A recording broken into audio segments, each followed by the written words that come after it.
ฮาก็สิมาไหว้พญานาคเนาะไหว้พญานาคนี่สิมีสีนี้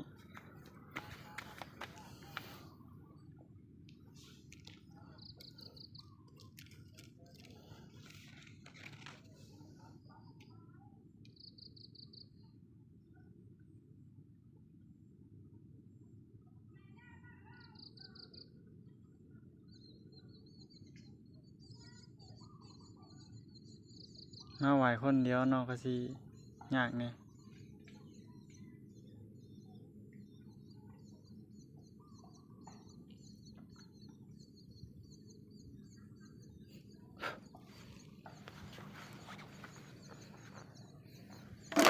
โอ้ย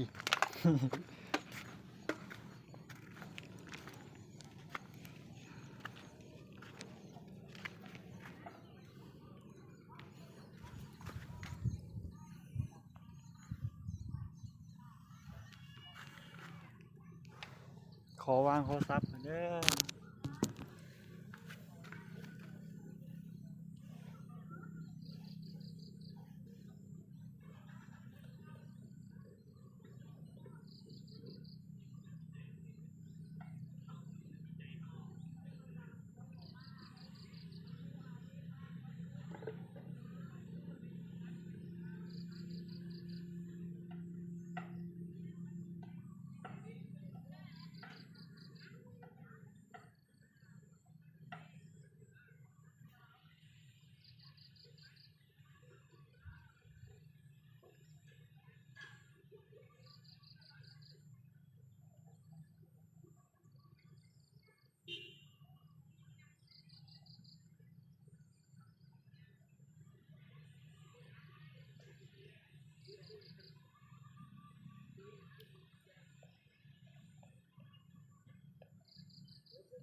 ไหวแล้วเนาะไหวแล้วก็สิไปไหว้พระบัน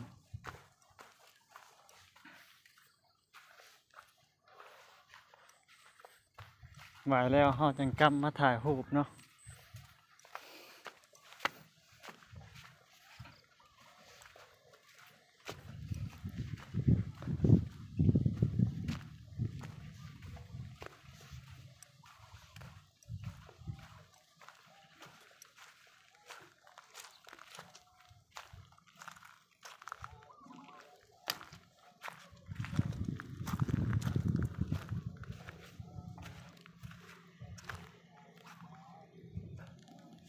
พุทธเกิดบ่วะคือบ่เขียนบอกใช่เกิดขึ้นได้บ่นี่